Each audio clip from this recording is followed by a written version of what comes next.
So, a lot of people, and I mean a lot of people, complain about their jobs all day, every day. But they never actually seem to do something about that. Most folks out there seem to be under the impression that their lives would be so much better if they just didn't have to go to work anymore. That if only they would win the lottery, they would quit their jobs forever, and that's the end of all their troubles. Well, let's take a look at lottery winners, shall we?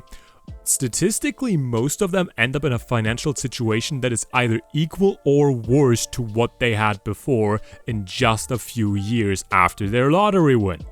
Time and time again, people prove to be incapable of handling a significantly bigger amount of money than what they're used to. That's the statistic, but of course there are exceptions to any rules, and you are such an exception, are you not? You would completely reasonably and responsibly handle your large amount of cash that you would get from a lottery win. Let's return to the subject. Should you then, let's just assume you can handle that for a moment. Should you then quit your job so you can lay around and enjoy yourself all day? Well, that's what most people think, isn't it? But I believe reality looks very different, especially now during Corona times. You can make yourself a picture of what sitting around and doing nothing all day is really like.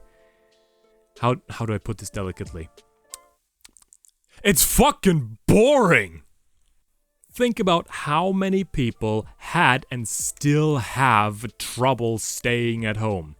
Something in them compels them that they want to go to work again. Note that many of these individuals probably hate their jobs, yet they craved going back to work anyway. Or more accurately, I believe, it's that first, they want to feel productive again, and second, they want to escape the boredom. If you want, you can go ahead and take a look at Michael Stevens' work on boredom over at Channel Vsauce. He proved quite effectively that people are literally willing to electroshock themselves just so they don't have to sit around and do nothing.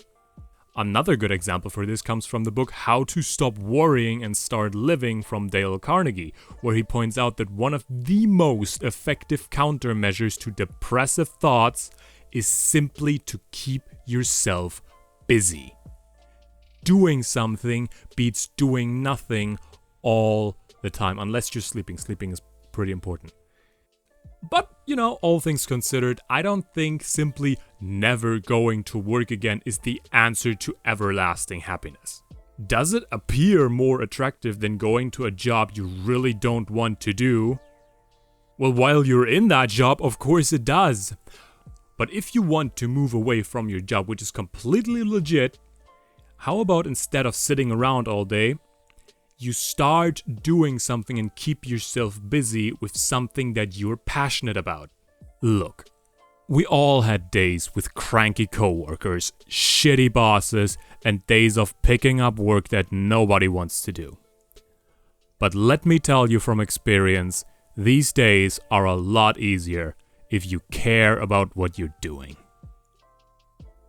Well, that's all the time I have for today. Thank you so much for watching. Please make sure to click that subscribe button and the notification bell to stay up to date. We're posting videos every day.